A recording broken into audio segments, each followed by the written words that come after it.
wild claim that Larry Johnson is going to make in a second here. And if true, well, Trump and Israel are screwed. All right. Now we're live. Now I can tell you the news. I know you're going to break some big news for us as well. But you ready to enjoy this?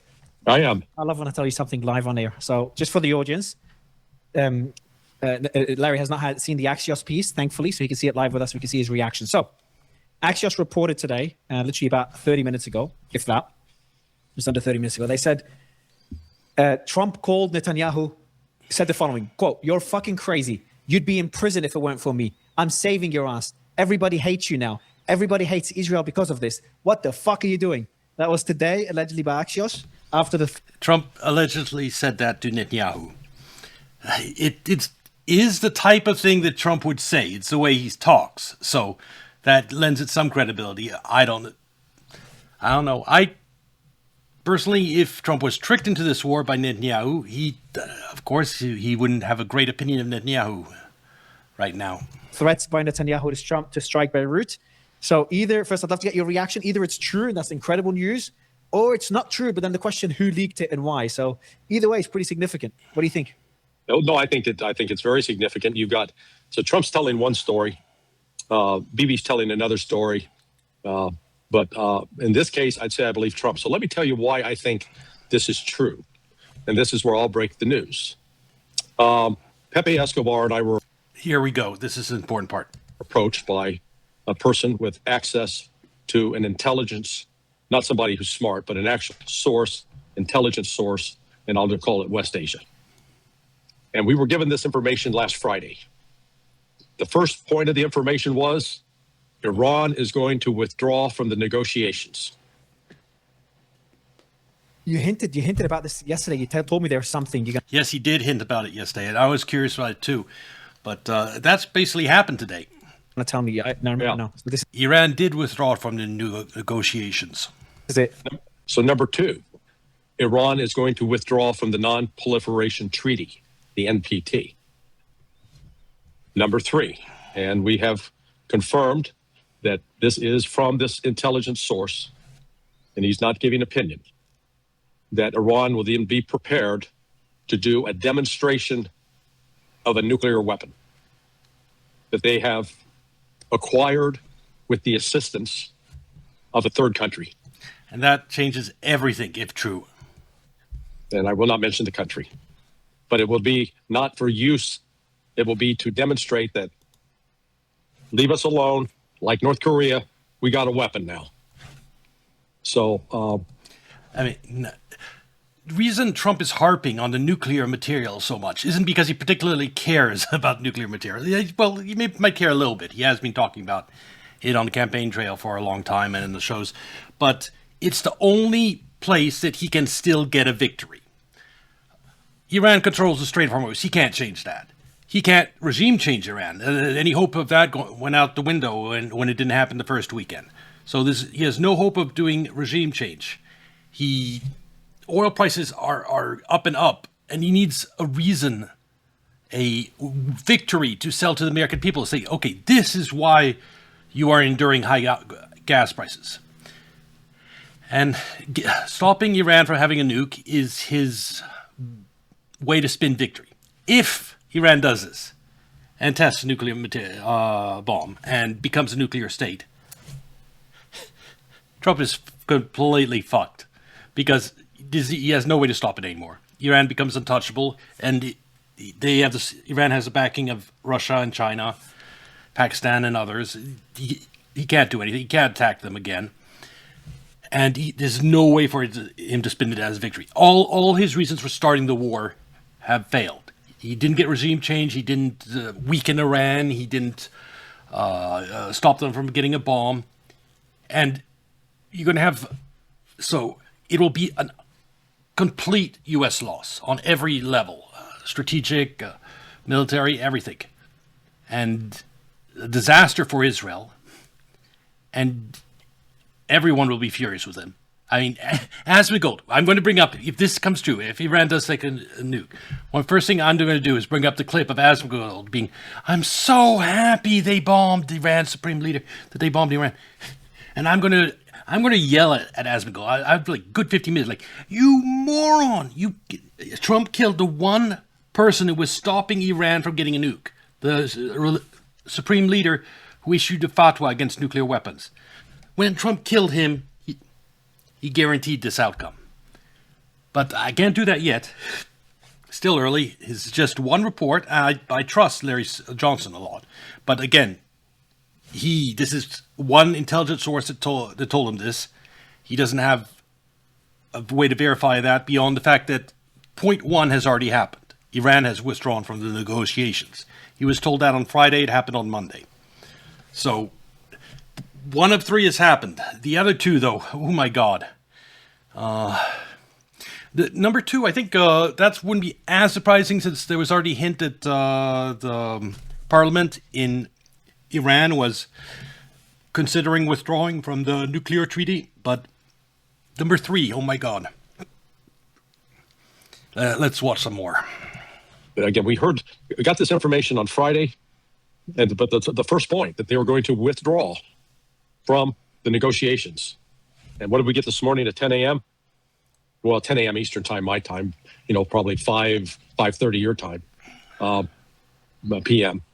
They're withdrawing from the negotiations, and they come back to, the blockade. It's got to be lifted. No more attacks in Lebanon. No more attacks in Gaza. Hence, now what we were told is that this information was given last Friday to Marco Rubio. Not to Mario. I got worried. Don't drag me into this. I'm not the source. I'm not the source of Asia. I got it from Mario Naval. No. Give me a heart attack. I don't remember sharing anything like that. Marco Rubio. And it was the Pakistani foreign minister told him this. So that's why I say that I think Marco, after getting that information, may have needed to have had a change of underwear. But I believe that this is why I think that this is true, because it's within an hour of that announcement that Trump's on the phone immediately with Bibi Netanyahu saying what Axios has reported, which I think is an accurate rendition. So I agree. This helps paint a broader picture of what's going on behind the scenes. All right, there's a lot to digest. So let's begin with the Axios piece and the Netanyahu-Trump dynamic here. There were reports yesterday, we actually talked about it briefly yesterday, where Israel requested permission to strike Beirut, and according to Channel 12, they had a positive response from the US. Do you think that was true or not? Yeah, I think that may have been true yesterday. And then when, because I could see when Marco comes back and says, "Hey, this is what the Pakistanis are telling me," that they might have said, that's just talk. And then today, it is just talk until there's action. So that is true, and that's why I titled the stream "Might be about to test a nuclear weapon," but in terms of when this would happen, 3 months after the start of the war is about time for all this to be organized, and if Iran was racing to a nuke, that is the amount of time it probably would take Iran to do it. Today, boom, Iran, we're out, we're done, and unless these things have to be done, and then remember they doubled down on it. Because it was within another hour or two after they announced they're withdrawing that a senior IR. And that's probably why Iran has been insisting for the start of these negotiations for them to begin without talking about the nuclear material. If they were always planning to get this bomb now, yes, why they're not going to discuss giving up the nuclear material, because at some point they will reveal that they have the bomb already. GC officer announced that he said people that live in the occupied territories, northern territories, meaning northern Israel. If you're get out. If you're civilians, get out, because they're going to hit it. Iran, I think within the next 24 hours, Iran is going to, let's put a caveat, unless Israel stops bombing Lebanon, including southern Lebanon. And then, if it's true that Iran already has a nuke, and if the leak that was to Larry Johnson is true about this step 1, 2, and 3, then Iran probably already has a working nuke. They're not going to. There wouldn't be this leak otherwise. It's you have to have the bomb ready before the test. So again, if the hot war resumes and this leak is true, that means war between two nuclear powers, direct war between nuclear powers. Isn't that fun? Lebanon, and stops its ground attack against Hezbollah and pulls back across the border, unless they're seeing signs that Israel's doing that, I think Iran is going to hit northern Israel and target it at military installations, military personnel. And so this war will be heated back up. So that's more than what they threatened, because they threatened if Beirut gets struck, they'll retaliate militarily, close the Bab el-Mandeb Strait. You're saying that that threat could now expand to beyond Beirut. Yes. So yes. the red line they've drawn, because there was a similar statement made, not similar, but there was a statement made by, I think, the advisor to the Supreme Leader or something along those lines, someone high up, where he said that we've kind of reaching our patience when it comes to Lebanon. Yep. Remember, this entire ceasefire process, one of the upfront key demands from Iran was a ceasefire in Lebanon and a ceasefire in Palestine or with Gaza. Yeah. And now Israel has just basically been throwing that away. And I think Axios' account sounds accurate to me. I think so as well. And even if it's not accurate, let's say it wasn't accurate, just the fact that Trump or someone from the administration leaked it is already damaging to Netanyahu. That will be used domestically, politically against Netanyahu. Yeah. And it's a warning to Netanyahu. And it reminds me of one of my guests told me once, not long ago. They said to me, I can't remember the guest, but they said to me, Mario, do you remember when Trump said he has 99% approval rating in Israel and he should run as prime minister of Israel? We all saw it as a troll. But what the guest told me is like, Mario, this is Trump sending a warning to Netanyahu saying, hey, you got to be careful because I can bury you with Israel. So they said that as a veiled warning to Netanyahu that Trump politically has a power to, Netanyahu needs him politically. But this goes a whole other level now. Saying in the quote, you're fucking crazy. You'd be in jail if it wasn't for me. That is wild. True, it is wild. But it is true. Yeah, without Trump, Netanyahu would already be in jail. In jail if it wasn't for me. Yeah, but that's true because, he would be facing prosecution. He still faces prosecution. But, Trump was lobbying for them to, hey, get the guy a pardon, let him off. So Trump had been lobbying for him. Now, a whole different ballgame because Iran, Iran's now playing hardball. Yeah. And go ahead. Sorry. No, please. You go ahead. I was going to add a question. Would they appreciate Trump's movie? But go ahead, finish your first point before I ask that. So one of the other revelations from this source. So again, I think if somebody tells you something's going to happen and it happens, that makes at least on that the first issue that was on his list. He told us on Friday. It happened on Monday. So the other thing in there is that Qatar and Saudi Arabia have made the decision to distance themselves from the United States. Qatar is going to notify the U.S. They want Al Udeid Air Force Base closed in 9 months. Far out. So this is that's another zinger. Let's hear that again. To distance themselves. And the issue that was on his list, he told us on Friday. It happened on Monday.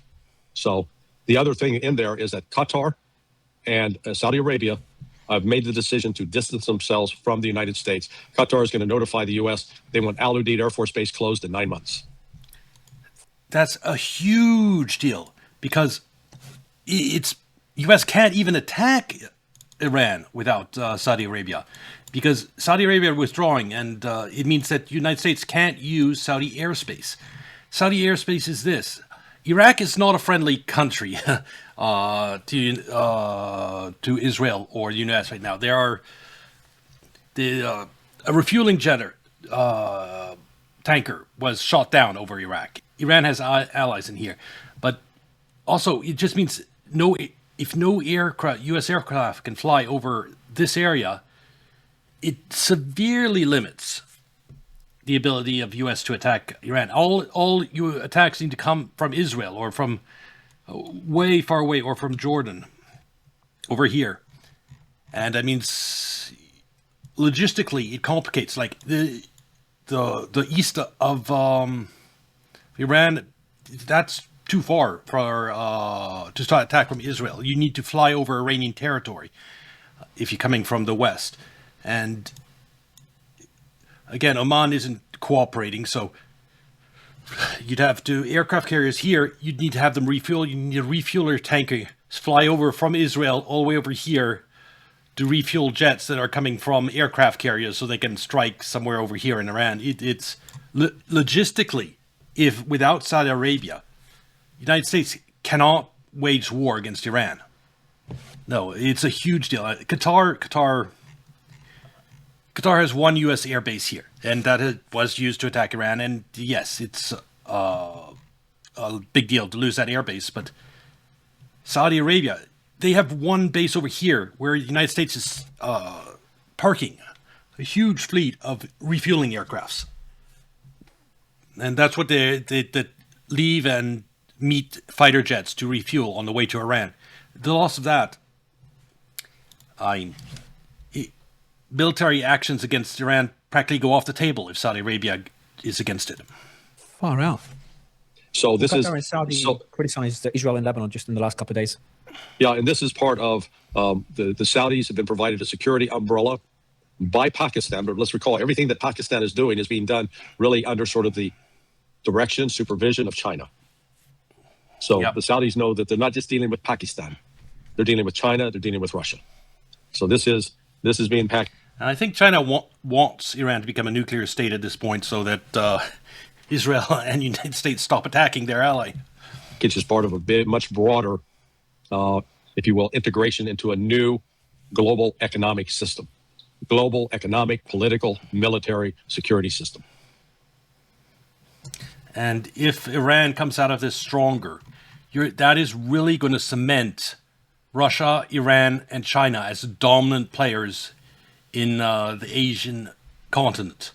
Like if their alliance will come out stronger after this, and the rest of countries will think twice about allying with the United States when they're surrounded by three titans. So countries in here, it will have a big impact.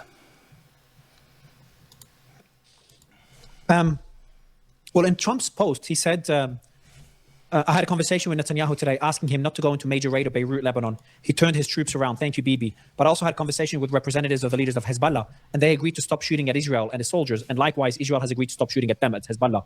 Let's see how long this lasts. Hopefully, it'll be for eternity. But I don't believe that for one. I don't believe that for exactly. 1 minute. Me neither. Like, why would he say that? It's him, Trump being Trump, trying to paint his own reality, I guess. Control the narrative. Yeah. Get some political wins. Because there's right now they're striking each other. Hezbollah is striking northern Israel, and Israel is striking southern Lebanon. So nothing has changed on the battlefront there. Right.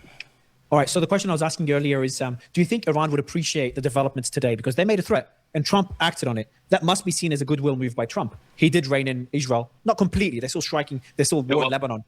I mean, that's yeah. They're going to be black. Iran's going to be black and white on this. In fact, again, one of the other revelations from this source is that Muqtada Khamenei had basically communicated to the IRGC and to the appropriate scientists that that basically in the event of a an extinction, risk of extinction for Iran, that they should use the nuke. Yeah, so Iran is planning to become a nuclear state, 100%. So, all right, let's get to this. So on that nuke part, can you just give me more context, if there is any? So is there conditions where Iran would use it? Because I worry, I use it in as a demonstration, but I worry it could lead to escalation where Trump has no way of walking away. What's he going to do? They have a nuke. Attacking Iran. The whole point of attacking Iran, doing all this of Operation Midnight Hammer last year, was to prevent Iran from getting a nuke. Once they already have a nuke, they have a nuke. It's too late. Yeah, but actually, it now puts once Iran demonstrates it has a nuke, it's in North Korean territory. Exactly. Because just the same way that once North Korea did that, the rest of the world stayed away. We're not going to touch them. But the alternative, what if, because you're asking Trump to accept a massive loss? Yes, a complete, absolute loss. No way to save face. Loss in midterms, guaranteed. And he'll be in the position where he has to lift sanctions and lift his blockade, unfreeze assets, all that just to get the Strait of Hormuz open. So Iran's still going to get that. It's still going to get everything it wants because the Strait of Hormuz isn't opening until Trump lifts sanctions, unfreezes assets, whatever. It's just he's just going to have a complete loss on nuclear issue. So he's going to reframe it. Trump is going to maybe try to keep his blockade going for a while to try to pressure them into getting rid of the nuke. That's the only thing he can do. Attacking them won't work. No, Trump is basically... I've said it from the beginning, from day one of this war, Trump is fucked. This is just confirmation, if true, that Trump is completely fucked. You're accepting Iran with a nuke when he said they should never have a nuclear weapon. And you're asking Israel to accept Iran that talks about wiping out Israel to have a nuke. If Iran does demonstrate it, especially in a public way, doesn't that force Trump to have to retaliate and maybe even force Israel to do what we consider unthinkable and nuke Iran? And so if they nuke Iran, then they get nuked. That's the message Iran's sending. Yes, exactly. Unless they manage to get the... First, maybe because it's a risk they were taking, but maybe they... So let's say that they're going to launch... They're going to put their nuke in their most advanced ballistic weapon, the hypersonic missiles that Israel and the United States have no chance of shooting down. And they're going to be one in one nuke, one in another, and both of them are going to be aimed at Tel Aviv and Jerusalem. And they're going to be under a mountain. And they have lots of missile cities under a mountain. So what are you going to do? Try to nuke the entire country without Iran seeing the incoming missiles, ballistic missiles? No, there's no way. Iran is huge. And if you have the missile silos deep within Iran, there's no way to get to it, to bomb to it, before they can just, launch the missiles. It's, if Iran does get the nuke, there's no way to prevent them from launching the nuke at Israel. If I'm Iran, what do? I put 2 nuclear missiles in 2 separate areas of the country that are under mountains, I'll add. Isolated areas. So what is the strategy? You're going to launch and take out Tehran? Okay, then those 2 missiles get launched and boom, Israel's done. Or if Iran has already shown that even if you take out their leadership, missiles will still be fired. That's what happened when they killed the Supreme Leader.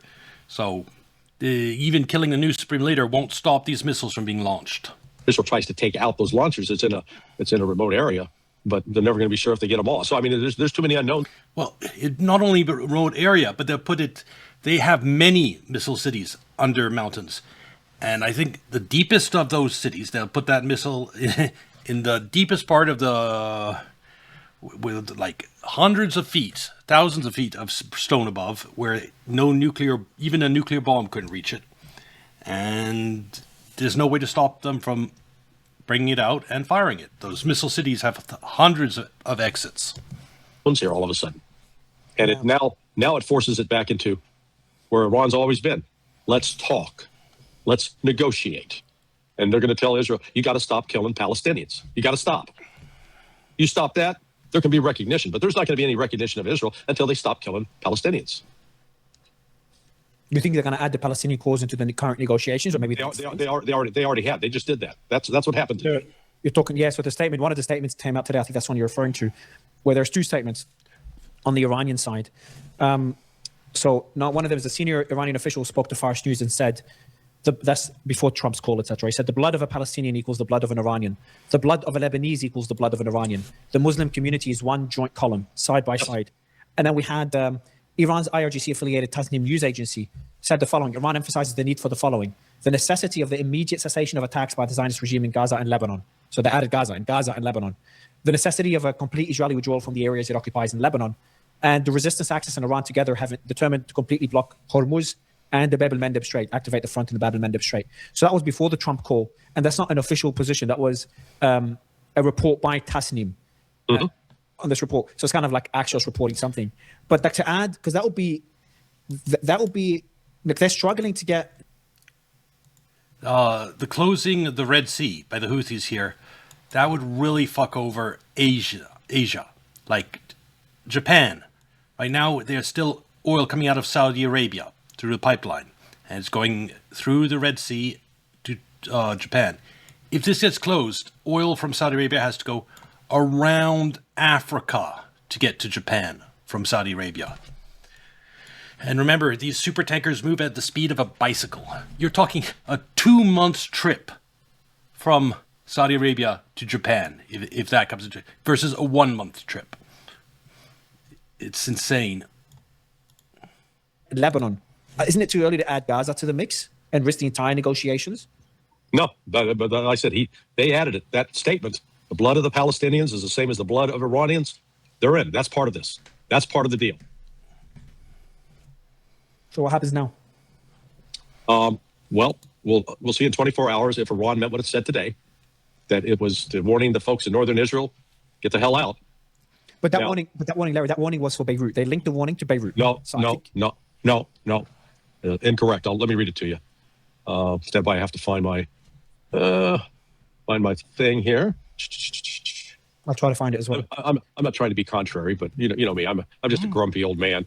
And if Iran is being so aggressive, the fact that they dropped out of negotiations, that means they probably already have the nuke.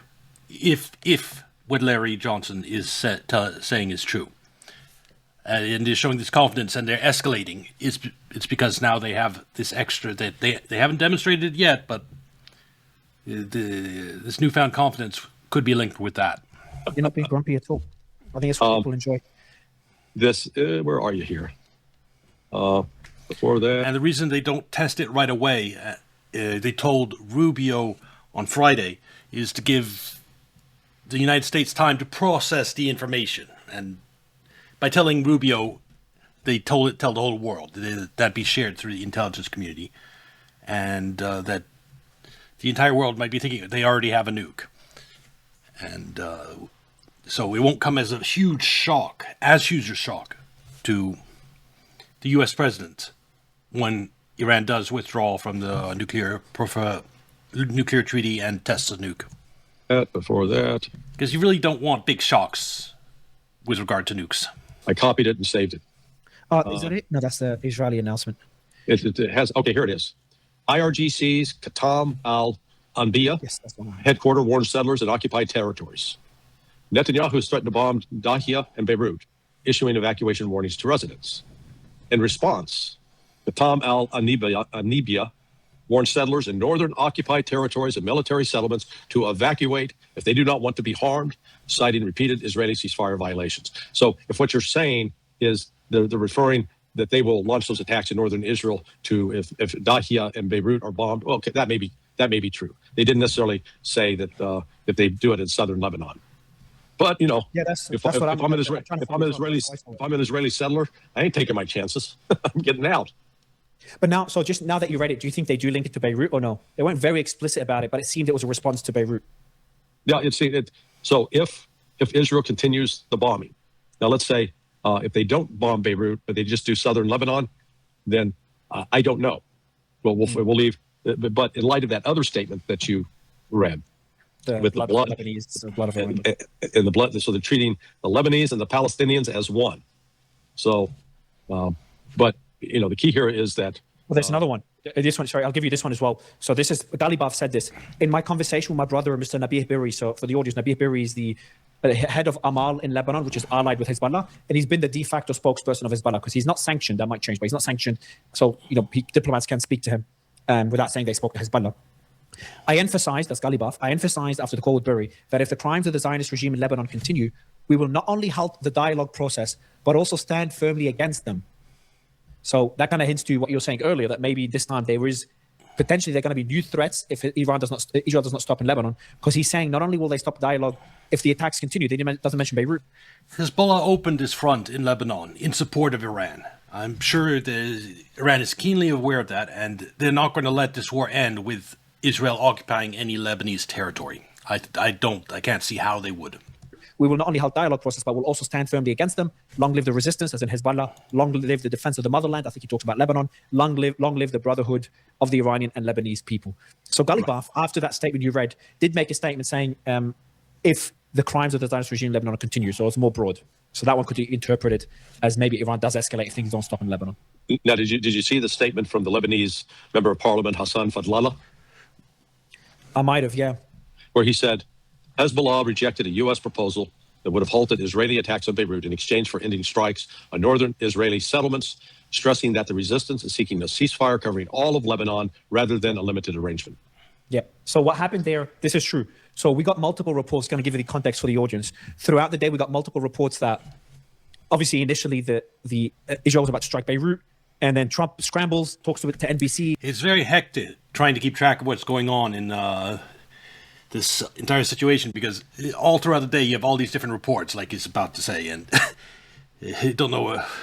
That's why I just usually go to the last Mario video and try to get his summary from there. He acts surprised about it, says, oh, it's nothing, and then calls Netanyahu, and now we know what happened on Axios, allegedly. And then Netanyahu announces no more strikes on Beirut. Now, there were reports there that there was an American offer to Hezbollah saying, hey, Israel won't attack Beirut if Hezbollah promise not to attack northern Israel. Because what Hezbollah has been doing recently, striking northern Israel and Israeli troops in Lebanon, and Israel's been striking southern Lebanon without striking Beirut. So how that was seen is that Israel threatened to strike Beirut in return for concessions from Hezbollah not to strike northern Israel. So that was the offer from the Americans. Then we got reports that Hezbollah did accept that offer, unconfirmed reports. So then I did a post saying, okay, either Trump called Netanyahu, told him to stop, and Netanyahu just walked back his threats and everything stays the same, or the reports are true that Hezbollah actually conceded and Israel's threats against Beirut worked and led to Hezbollah conceding against striking Israel.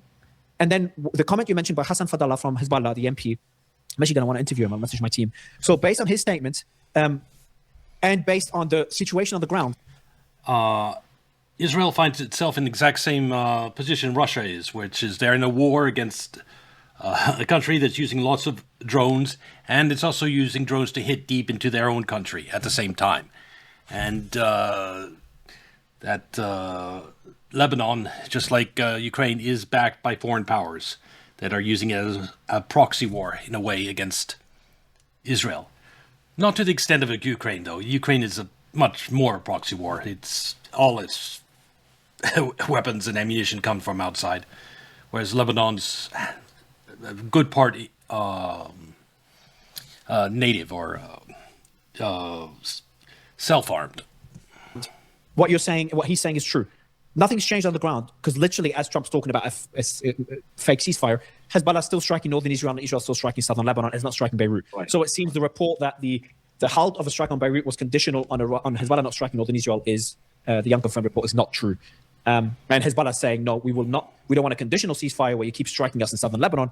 We will stop striking you completely if you stop striking us, and we can discuss the withdrawal later. That's a condition that eventually Israel would withdraw, but that could be discussed later. But that hasn't progressed. But just to give the audience some context there. Yeah. So we're in new territory today. Yeah, we are. Iran has made it clear they're not going to follow with the ceasefire. In fact, I heard earlier today, I didn't see confirmation of it, that one of the Iranian gunboats fired an anti-ship missile at a U.S. ship. Didn't hear about that one. I know that there was a ship struck on the Iraqi coast, a big vessel that was trying to avoid the blockade, somehow was struck by the Iranians. Do you want to hear what the UN ambassador to Israel is saying? I've had him on the show before a couple of times. Sure. So I didn't read it. It's an ambassador, so expect a lot of nothing, but I'll read it anyway. Lebanon, you should watch the video. Ambassador from which country? From Lebanon? Israeli ambassador, Danny Danon. Oh, Danny Danon. Oh, yes. Yeah. While he's speaking, I can show quickly here now as the producer. So he's speaking there, and then you'll see the Lebanese ambassador just goes on his phone. You can see it now. Okay. I think I might end it here because that's all the really salient points. And